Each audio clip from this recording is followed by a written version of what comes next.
Hey everyone, and welcome to the dev stream for Kill Night.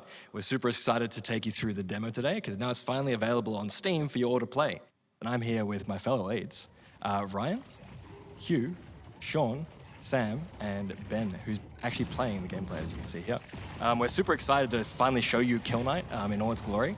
We really hope that you pick it up as a demo on Steam during the next fest, which you can do right now. So we're here today to talk a bit more about the development process behind Kill Night and to go a bit behind the scenes to see and hear about all the cool stuff that's been happening. So I guess to start with, we've seen a lot of comments on YouTube and Discord about what exactly is Kill Night. So I'll hand over to Sean, our lead designer, to talk a bit more about that. So Sean, what is Kill Night? Hey guys, so Kill Night is a top-down isometric action game. You play as the Kill Knight, a character who's gone through quite a bit, and he's ascending through the 5 layers of the abyss. So this is a game inspired by arcade games, retro shooters, and some contemporary combat games, combat systems. And yeah, it's got this kind of complex combat loop. Essentially, you got all this different gear that you can unlock. You're doing battle against these insecty, abyssal creatures. Yeah, it's all about mastery and getting good, basically. Yeah, it's really sick. Awesome. You touched before about some games that have inspired us. Obviously, like retro games we really love. There's a couple of other games that we think that were really key inspirations behind this. So let's talk a bit about that. I know Hyperdim was a big one for us. Yeah, I'll just jump in on that one. Yeah, so there's an Australian-made game called Hyperdemon from these developers in Australia, and they also made Devil Daggers. It's one of our inspirations. We definitely have a few, but what we love about Hyperdemon and Devil Daggers is just that raw simplicity to what you're doing. You learn the game. It's a complex game. It's so deep. There's so many layers to it, and we wanted to take that sort of design and port it to sort of top-down genre. Because typically, top-down games, it can be about builds and gear and all that sort of thing. And so we wanted to take that and make it more action-based, make it more difficult, really bring that like top-down challenge to the genre. Yeah, awesome. One of the really cool things about Kill Night is it's got many different layers of the abyssal kit, and so you'll be progressing through more dangerous situations as we continue on. You can see here that Ben's actually currently playing the first layer of the game. This is a layer called Solitude. It's pretty dark, it's pretty gritty, it's quite brutalist in nature. And Hugh, can you tell us a bit more about how we came up with the aesthetic behind this? So with Solitude, you see there's lots of brutalist architecture, and it's we call it lo-fi brutalism. So you get the more simplistic shapes. We want it to be imposing. The character feels like this is very overwhelming, and so. And you as a player also feel that through extension. Yeah. Exactly. Yeah. On top of all of that, we want this to be. It's not like a children's game. It's gritty. It's gory. So, contrasting the lo-fi, we've got blood decals, blood spurting out of the enemies, and that pushes the brutalness of the game. Yeah, definitely. Even the executions that we can see later on, when you get to do some pretty awesome, brutal executions on larger enemies, it's quite exciting and fun to do. In terms of like game design and how we're trying to match the aesthetic to this desired gameplay style, how did that come about, Sean? Because it was a bit of a challenge, I remember early on, trying to really hone in on exactly what this game is supposed to be. Yeah, good question. A lot of it came through the character itself, to be honest. Early on, we were deciding who you play as. We felt that really informed the game mechanics, what you do, the equipment, what you're up against, the world you're in. So as we were, coming up with this character, concepting it, that sort of his sort of story, the level of violence he was going through, helped inform the game mechanics. And so when the game mechanics came up with, violent, a bit aggressive, a bit complex. This guy's a master of his domain in a way. We can get into the story and stuff a little later, but yeah, so we can dive into the game design a little bit. In terms of just the weaponry, what we're looking at on screen, we've got pistols, we've got heavy weapons, we've got swords, we've got this health system, and you're fighting against time. You're trying to build this kill combo, which we just passed a number of the beasts just there. You've got these wrath blasts, all these different mechanics, and it's to sort of imbue the player with the same sort of level of mastery, aggression, violence as the character has, which is the Kill Knight. And so that's where all that sort of started coming from. And it really does feel like that because, and I'm sure that you're seeing it right now, Ben's utilizing every single weapon at his disposal at all times. There's not one moment where you can just use pistols. There's not one moment where you can just rely on the sword. Everything is quite symbiotic in nature. And I think that, to your point, really makes you feel like you're the Kill Knight. You're a master of your arsenal. That's it. Also comes from a whole heap of iteration. This is something where we've messed around with these mechanics a whole lot to try and get something that feels really good. And yeah, it took a lot of tries to get something that feels this well when you're playing and that kind of fits together in this way where all of the mechanics sort of feel like they're tied into each other. Yeah, totally. It also might look really easy to play right now because Ben's doing a very, very good job. But we can assure you he's quite stressed over there, as you can see. I think the idea, though, is that it is one of those things where we really do reward mastery of the system. The more you play, the more you're really able to get the controls down pat and make sure you understand how all the different systems interact in quite an intricate way. You get rewarded with some really, really cool combos and hopefully a really high score on leaderboards. Let's talk a bit about that. Leaderboards being a really major focus of the game. We have leaderboards for each layer, so you can compete at very sort of a more minor level, but we've also got leaderboards that are more game encompassing. How do we make sure players really want to be achieving those high scores? Like, what do we have in the game that can reward that? As you said, leaderboards are such a huge part of the game. We really want people to be focusing in on those leaderboards. So we make sure, obviously at the end of every run, you're gonna see this leaderboard with your name in it. You're gonna be trying to shoot for the highest scores that you possibly can. We've got a whole heap of mechanics that kind of lead into that. Into that score chasing with our kill multipliers and trying to just make sure that you're always, playing as best as you can. Awesome, and we've got some choices you can make too. So as you saw on screen just then, Ben just executed a pulse counter. This was the big parry against the large enemy, the pursuer there. Here we go. Here are the leaderboards themselves. I'm sure he's going to get a really good score. This is a certified K rank right there, which is pretty epic. That's the highest score you can get on Kill Knight. And I think that you were playing on the hardest difficulty? Yes, I was. Yeah, very nice. It's not the best score that I've gotten in the demo so far, but it's up there. He's not sweating enough. Yeah, you're not sweating enough, mate. You should be. I think we should go again. But as you can see here, we have a bunch of different stuff that we track. You can see what difficulty Ben was playing on. So this is Night difficulty, the second hardest that we have. We have 2 easier and 1 harder than that.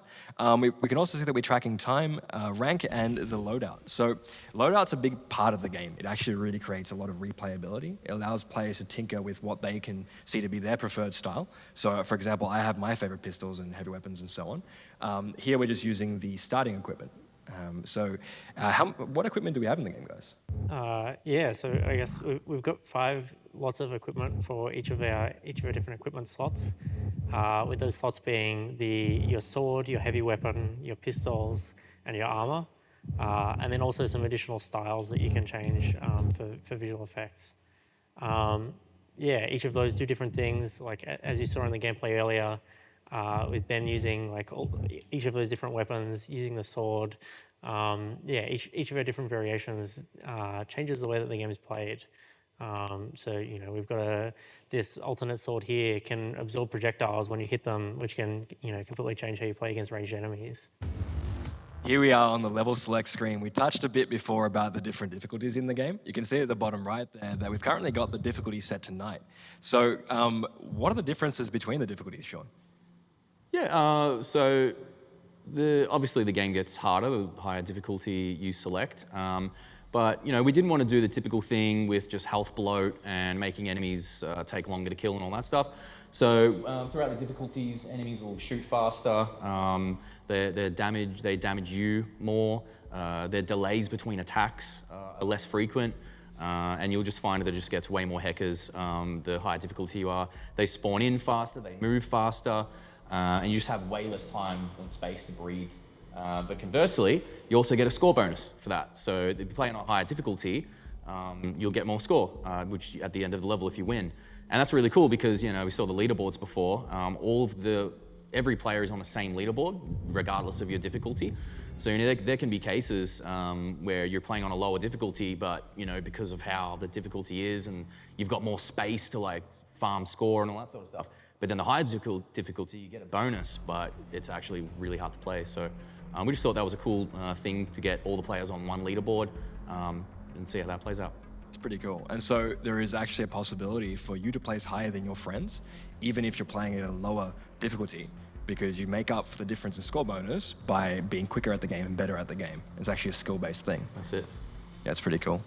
How do we manage to get that in technically? Because like this leaderboard stuff tends to be quite difficult to engineer sometimes. Yeah, it's definitely been a challenge. We've run into various issues when implementing it, but all seems to be ironed out now. But yeah, involved a lot of work with the team to get it working. Yeah, well, the moment when you score pretty high on a leaderboard is quite fun. And you're also able to actually just see yourself and your friends. Sometimes with leaderboard-based games, it's quite difficult to find where you actually fit and amongst all your friends, who could be amongst thousands and thousands of players. So in this case here, we've got like ways for you to filter. But Ben's got no friends is what you're saying. That's exactly what I'm trying to say. That's what I just saw. For me. Yes, but Ben Playside 2 has no friends. But maybe Ben Playside 1 also doesn't have any friends. But no, you can also filter by difficulty. And you see there, we've got the different layers at the top that you can actually cycle through and compete on different leaderboards in that way. So in some instances, you might actually be better at certain layers than your friends, but on others, they might be really, really good. And so we've got a couple of different options. Let's jump into some gameplay, Ben. Let's keep going. So your target this time is to beat 703,000. I think that's what it was. I think it was 703,000. I was super focused during that run. That's one of the great things about this game, and one of the benefits of putting so many hours in. It really feels like once you get into the rhythm of the game, you really start to lose track of time because you're just constantly in this mad rush. You need to not get hit. You need to be killing everything in time, in the flow, and getting all of these kills at this particular, in these timing windows, really contributes to the score. Yeah. So it takes your focus. Yeah. So I know that you've got like multiple hundreds of hours on the game so far. How many hours do you think it took you to get quite good at the game? Ooh, honestly, that's a hard one. I think it probably took me about a week to really understand how all of the mechanics sort of play into each other, because you can't just get away. If you don't use your sword, then you're not getting your heavy ammo. And if you don't use your heavy ammo, then you're not able to kill the higher priority targets as much. So there's like you've got to invest the hours and really start to understand how each of the mechanics play into each other. And then that's when you can really start fighting for the leaderboard. Yeah, right. One thing I think, I guess you kind of mentioned a lot, Sean, in the past when we're working on the game is almost like complex simplicity. Like looking at this as a player or someone who maybe doesn't know much about the game, mechanically I wouldn't think there's a lot going on, but there's a lot of depth in what's being designed there, going off what Ben just said. How'd you go about achieving that? Yeah, that was kind of the intention from the start, right? We often say, the classic, easy to learn, hard to master kind of thing. So one of our major goals was to make sure that the game looks really fun, just watching it. Whereas as a player, there's heaps to be getting into, combat depth-wise. But this is the kind of game where you could imagine it being on like a TV series or something. A kid's playing it in their bedroom, and it just looks ridiculous. You have no idea what's going on. There's all this stuff.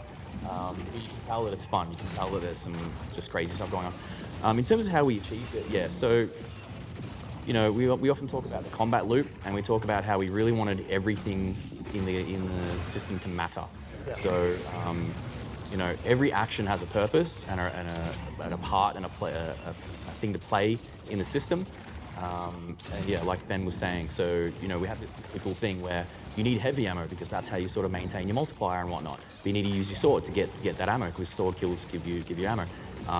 And then you can sort of choose what to do with these blood gems here.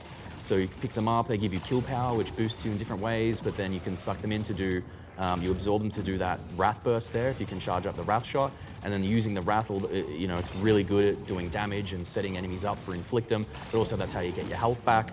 And you sort of, there's no fluff. We cut all the fluff and just made sure that it was a really tight combat loop. Yeah, so he's just charged up his Wrath there. Now I just need to find a window to actually use it in a good spot. I'll keep these two elites here. And when you use the Wrath, these green gems drop as well. So that ties back into your health. Yeah. So one major thing in the game is we really wanted to allow for a high skill ceiling. We wanted you to be able to play as hard and fast as you can and as you want to, and take risks, take damage, get hit. It's okay. But we always want to give you an opportunity to have setups to get your health back.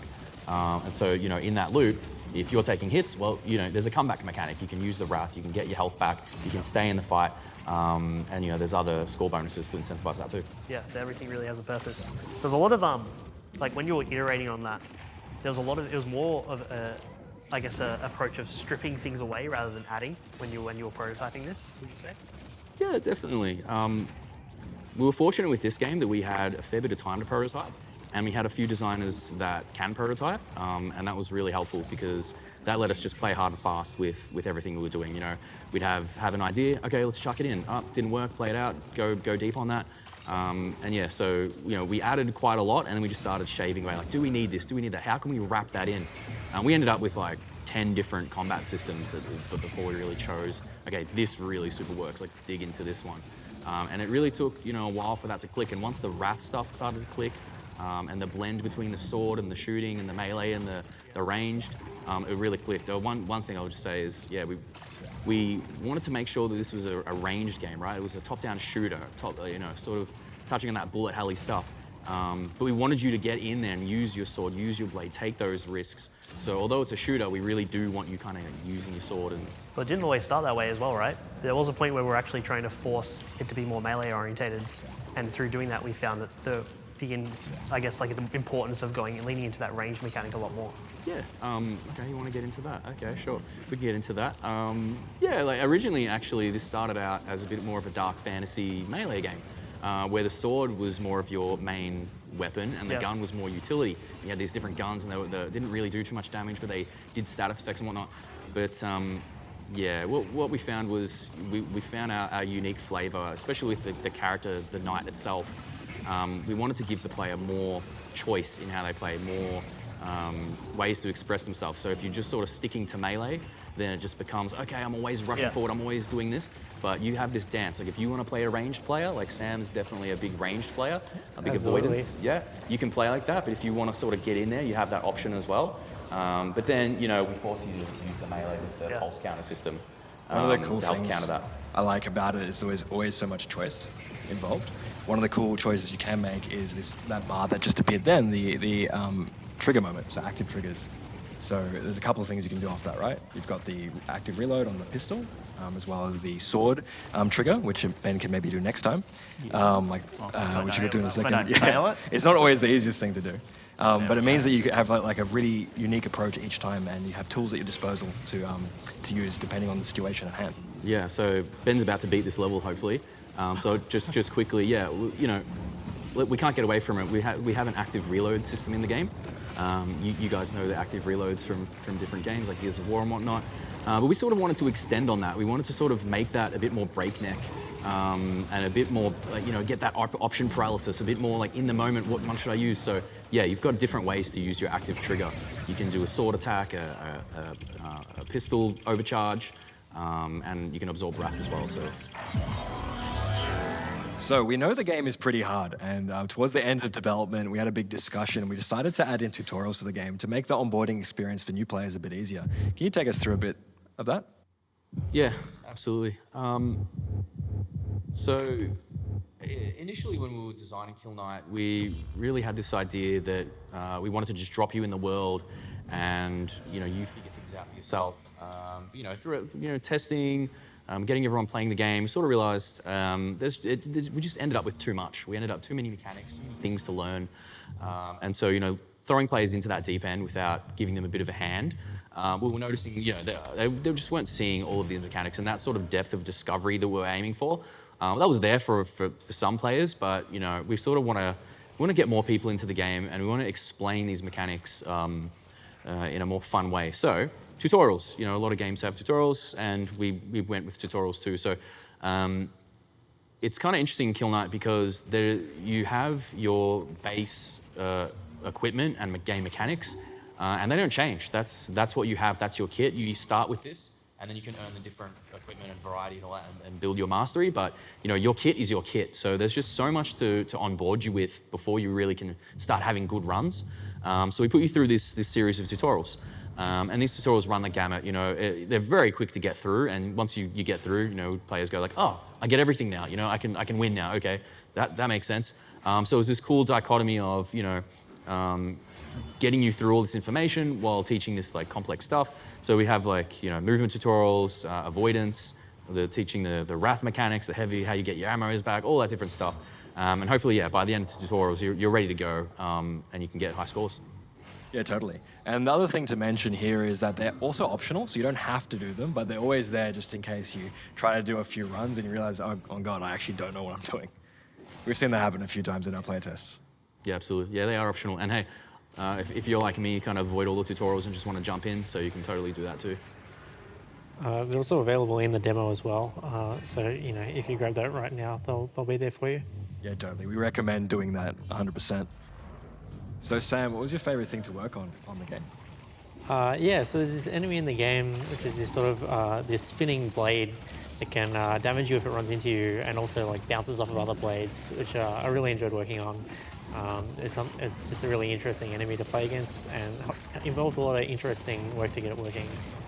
Especially getting the bounces right, getting the movement right, so that it can kind of hunt you down at just the right way of moving, I guess. Yeah, and I think it also points to one of the cool parts of development, because I know initially it was going to be just hitting enemies, but I think one of the cool things that you guys decided was that we would like have it where the player could actually hit the enemy itself and send it flying back towards other enemies, so you can almost turn it into your own weapon. Yeah, we've actually got a couple of different ways you can do that even. There's a later version of the enemy that you can also do that and it'll explode on hitting anything. As well as the early one, which you can launch into enemies with your sword and it'll damage them as it goes along. Yeah, I find it quite hard to do that myself. Sometimes I'll go to actually hit the enemy but then step too far and get hit by it. So it's another example of that sort of risk versus reward gameplay that really like incentivizes you to try to do risky moves, but if you don't have that mastery in check, then you can really get punished for it, which is pretty cool. Yeah, definitely. Another really awesome thing that we've seen here, we can see currently, is that as you progress through the layer, so in this case Solitude, the level around you shifts and morphs and changes. And that really is quite like an evocative moment, because as you're going deeper and deeper into this layer itself, the surrounds become even more hostile. So how did that work? Because I know engineering would have obviously been a bit of a challenge. Yeah, so it's definitely been something which has been a bit of a coordination between both, the engineering, design, and art teams on this one. That we had to set up a lot of tools in order to get this to work properly. We need the designers to be able to specify, here's where we want these regions of the level to move up and down. To create gameplay like this, where you can see, the level is shifted into this cross pattern and kind of lock you into the corners. That needed a lot of tooling to be set up, and also working with artists on making sure that all of the lighting works correctly between switching out for those different phases of the arena. Yeah, it also points again to how symbiotic this game is when it comes to not only the combat system, but how the level design and the way it's achieved technically as well as artistically all comes together. So, Sean, if we move over to you, how were you able to leverage this type of shifting level design to really create unique combat, set pieces for the player? Yeah. So a big goal for us with the level design was to escalate. So as you're playing through each layer, we have 5 layers in the game. So each layer is broken up into a whole bunch of different what we call phases, and each phase has a different sort of layout. And so for us, that's about building a lot of replayability, a lot of escalation in each layer, and it's an opportunity for us to keep you in the same space, but sort of mess with that space, freak you out a little bit. New traps come in, different ways that enemies spawn in. You have to change your positioning. You can't just rely on what you've already been relying on, and it sort of take you through a journey through each layer. It sort of starts a little bit, not all the layers like this, but it sort of starts a little bit low key, and then it starts getting crazier and crazier. So you've got moving lasers. We've got all these different types of traps in the full game. So that's where that came from. Yeah, I actually really like this one. It's a bit of like a corridor of death. You, depending on where you where you enter this layer, so it could be sort of to the right or to the middle, you get faced with like very different challenges. You can see here Ben's on the right-hand side, he's like getting squashed in the corner. I know sometimes I end up on the left-hand side, and that's a very different experience each time through. But it ends up being one of those things you can actually decide for yourself. I'm sure that players who get really good at the game can leverage the phase changes and make sure they're on certain like sort of correct points to maximize, which I think is pretty cool. One thing that Sam, you mentioned earlier, was a part of the level changes was also balancing it with art quite a lot. And one of the big things about that was the lighting. What are we doing with the lighting to be able to maintain that between the levels? Because I know it's not all real time. It's baked in. How are you keeping that going with the level changing in real time? So we tried many different ideas, and we came down to using light maps. And so, but then light maps are quite static, and how are you making it look like it's dynamic through these transitions? Well, we've coded in multiple light maps for each phase, and we smooth those transitions so it seems like it's dynamic. Right. Yeah. So basically, you're able to go in and do light maps for every, I guess, blend Yeah. that you need, and then code's able to support you by transitioning between them all. Yeah, exactly. Yeah, that's really Yeah. cool. You don't really see a lot of games that do that. Yeah. One thing I want to touch on is, so there's a lot of movement going on. It's very frantic, but there's a level of balance we have to play with in terms of readability. So there's the movement, there's the enemies, there's all sorts of things going on. And so we have to play with the values and carefully curate each element. Like, When you say values, what does that mean? the values in terms of black and white values. So Right. if you look at the UI, that needs to stand out the most. And so that has the highest, brightest value, and VFX comes next because that's Yeah. what's like impacting. So it's almost like a hierarchy. Yeah, pretty much. And so you go down that hierarchy, the things that are least important, such as like the backgrounds, you don't get as much of a high Yeah. value. Yeah. So it's like less visual importance. Yeah. Yeah. Cool. Yeah, I know that we spent a lot of time just workshopping the projectiles as an example of that, just making sure that they did actually stick out enough against the backgrounds and work with all the other colors going on. Because at times it can be a pretty hectic game, but we've tried to make sure that, I guess, the readability is on point, as you're saying before. Yeah. Because I know that was very important for design as well. Yeah, well, Ben's about to beat this level, so we won't have too much to look at regarding this, but yeah, absolutely. So, you know, Kill Knight we've tried to build towards having kind of a unique aesthetic, yeah? I think every game should have its own vibe, its own look, and, you know, Kill Knight's no exception. So, you know, our color palette, a lot of red, obviously. You know, we touch on, you know, whites, yep, they're darks, blacks, a little bit of gold here and there, a bit of purple. So there was this design challenge of making, feel free to keep playing, this design challenge of making, you know, the game mechanics cohesive and readable, and so you can identify your projectiles versus enemy projectiles, different projectile types, different incoming attacks, the blood, the gore, the wrath burst, the health, you know, everything has to have its own visual treatment, so you notice it right away at a glance. Because, yeah, it's very important that, you know, this is one of those games where, you know, you need to take a snapshot of it and make decisions on the fly. And so if something's a bit muddy or unfair, you know, your deaths, your damage will be a bit unfair, and so that's what really sucks. We obviously want you to feel in control, and anything that damages you or you miss is like, oh, that was on you. So clarity, gameplay clarity, that's all super important. I guess you can also, I've noticed that as I've gotten better at the game myself, I use color cues to really symbolize, okay, I can see in my peripheral vision that I'm ready to do a Wrath Blast. So I can just do that. I don't actually have to look at the UI to do that. I think in similar ways to before, it really does reward mastery, and it's really cool that we've been able to, I guess, help the aesthetic of the game support gameplay itself and create that sort of holistic world that's quite fun to play in. Yeah, one thing I find fun in the game is we use a lot of red. In all the gameplay elements, the HUD, the blood, you know, there's just a lot of red. But, you know, the artists have done a cool job in making that red different in each use, right? Throughout with the shaders, with the types of red we use. What do you think about that? Yeah, we're making sure that sticks out as our brand. And there's different types of red beam. Like, if you look at more on the marketing side of things, like the key art and all that, it has like a specific magenta, reddish, pink that we have gravitated towards. And we think it looks sick, like it's unique.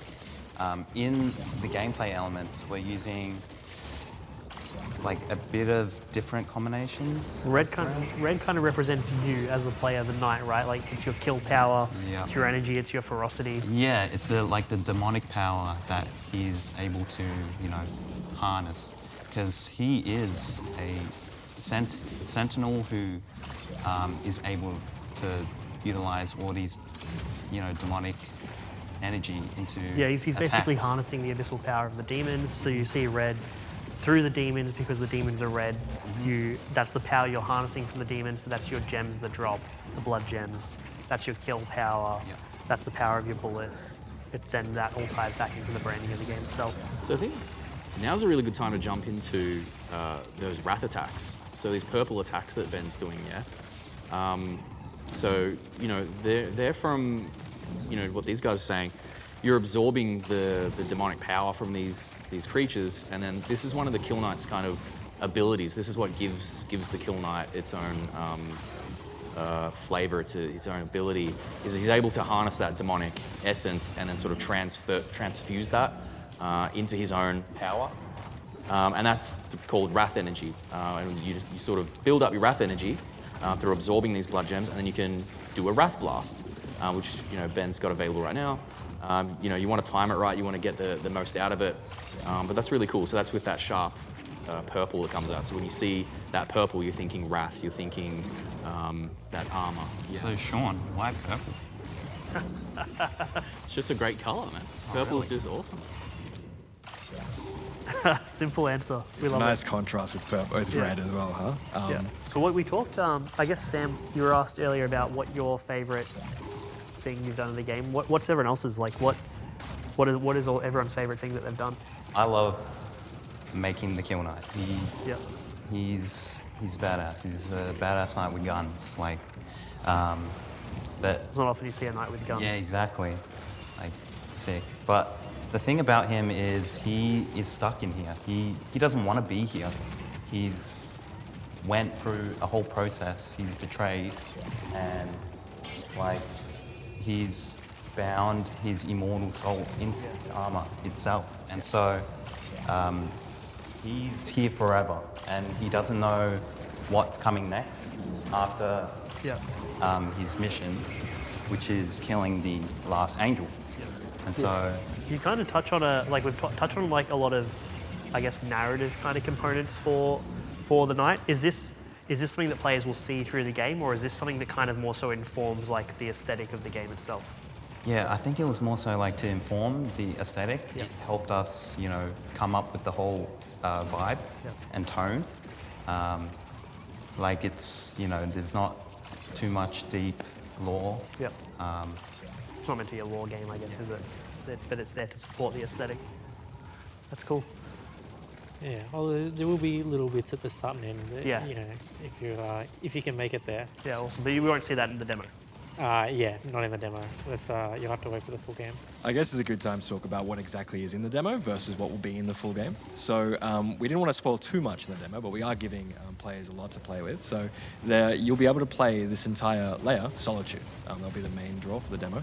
We're also giving access to players for the first 2 of 5 equipments in the pistol slot, in the heavy weapon slot, armor slot, and the sword slot. So you have a bit of variety to play with.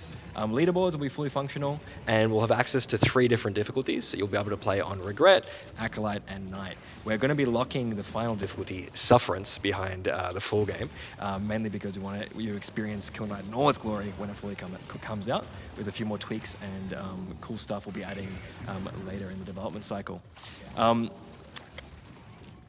What it might be really cool to do next is to get Sam to play and actually try some of the different equipment we have on offer through the life cycle of the demo, because Ben's been doing a really good job using the base equipment, but we've got some harder stuff that certain players may enjoy.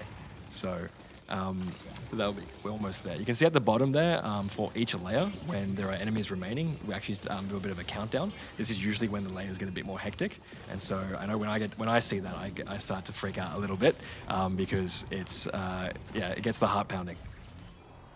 Awesome. But I guess before we get there, I guess from building a game, there's always a lot of technical challenges. We talked about what you enjoyed implementing the most, but what was the hardest thing for you to implement? Ooh. I mean, I think the hardest thing is just like keeping up with all the iteration that we want to do. I think that, for this sort of game, it involves such a huge amount of trying things, seeing if they work, and then trying something else, and until you can get something that feels really fun.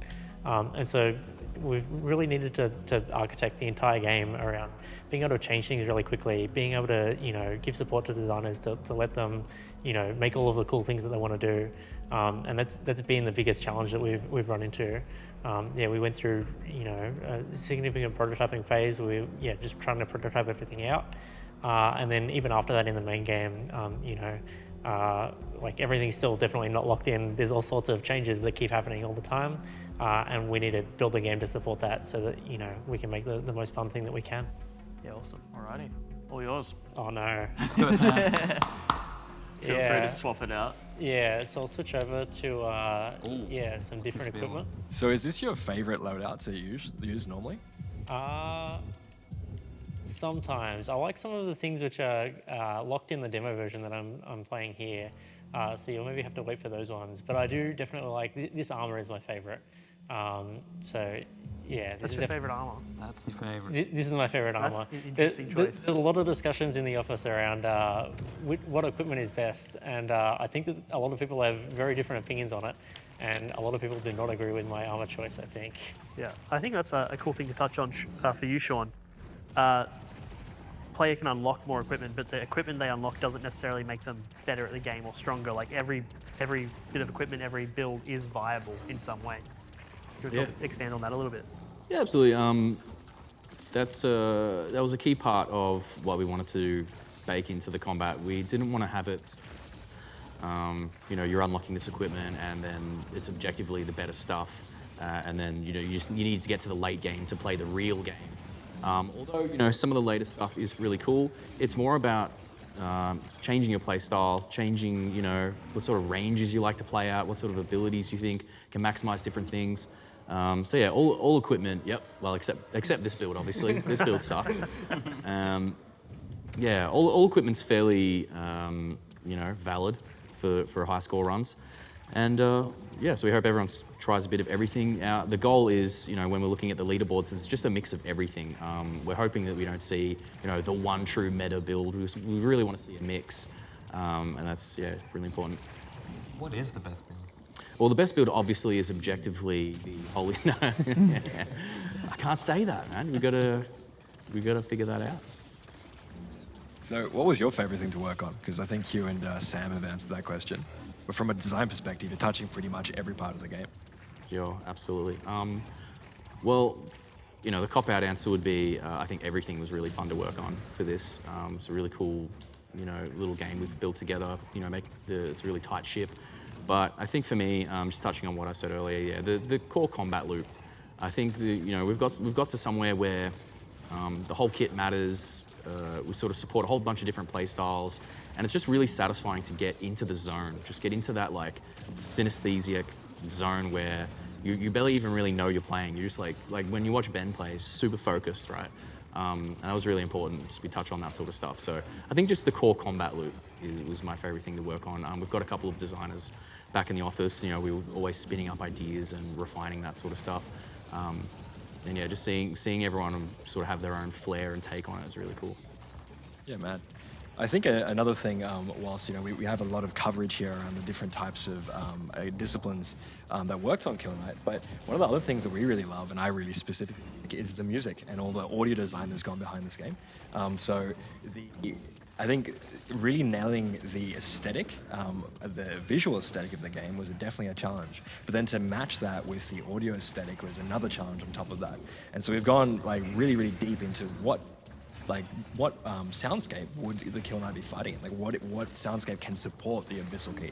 And so we've like landed on some few like sort of words that we like to use. Otherworldly is a big one, I know, that we always go back and forth on, and we have been doing so. And just creating something that also has a bit of that retro aesthetic, which has been pretty cool. We're really excited to, like, not just only for the sound design itself, because we think that supports the nature of the game, but also the full soundtrack that we'll be releasing alongside the full game upon release. Anything else you wanted to add? Yeah, it adds so much on the audio and music. But, to me, designing the game, designing any game, audio is the other half of the game. You know, the visuals are one half, and the sound and the audio is the other half. You can take a game that's, you know, pretty cool, and then put amazing audio in it, and it really increases that level of immersion. So the sounds that we really worked on, you know, for this one, to just really build upon that sense of like this oppressive, dark atmosphere, this like dense space where you don't know where it is. There's a lot of reverb, there's a lot of darkness, there's a lot of like the sense of dread, and that's just really put you up against it, you know? Like, although the Kill Knight's this really powerful character, we're balancing that out with this like oppressive, dark, dangerous atmosphere that we want you to sort of be battling against. So, you know, this is one part, super fun, arcade, you know, you're going ballistic. On the other half, oh, wait a minute, this is actually really dangerous. And, you know, the audio is like 50% of that. Yeah. I remember throughout dev when we first had the initial builds that we were making, it didn't have audio in, or had like a lot of missing sounds. It felt like a completely different game. But I remember when we really got most of it going, and especially the music in too, you could see people really like glued to the screen and feeling that they're having experience now, not just playing a game that has really good combat but not much else going on. It's definitely a full experience, which is really, really cool. And sorry, I was going to jump in, change the topic a little bit, but we're showing the demo right now, which has just got Solitude, and there's a lot, and it only got a select cast of enemies, and also only a select limited amount of equipment. What are you guys most excited about that players haven't seen yet that's in the demo? What is it that you can't wait for people to see, for players to get their hands on? What do you think is going to surprise people, be interesting? What else have we got? I think... Sorry, after you. Yeah, so I think one of the heavy weapons that I really, really love is it's this pulse rifle, sniper rifle-esque thing, and the projectiles bounce off of the walls. I think that's honestly one of the coolest parts of gameplay, because now not only are you focusing on all the enemies around you and trying to like make sure that like you're keeping alive, but now you've got the fact that you could be using the walls in the arena to your advantage to help clear out enemies, which I think is really sick. That's my favorite one too. The different equipment, like all the different equipment that's going to be going into the game. Like, all of the equipment encourages different play styles, which I think is one of the biggest benefits to, like, if you're wearing a different type of armor, all of a sudden you have one dash, so you need to be a bit more conservative. Yep. Certain heavy weapons have different play styles. Yeah, right. That's an interesting thing to point out, actually, because in the armor set that Sam's chosen, there's only one dash, where the base armor has two. Yeah. So those kind of differences are quite interesting. But at the cost of that, he has more health, is a bit tankier. The dash is more powerful, does damage when he dashes into enemies.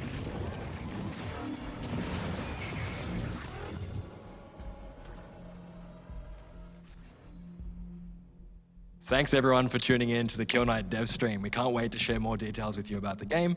Make sure to check out the demo and follow us on Discord and other socials. The game will be coming out in full later this year, so we're looking forward to sharing more with you then.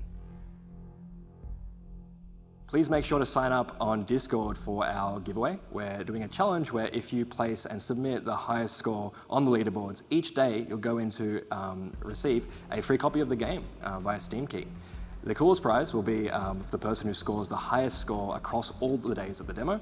You'll be receiving a custom-built Kill Knight branded PC that we built in collaboration with our friends over at Tag Mods. Thanks again, and we're super excited to hear your feedback. Please leave some comments.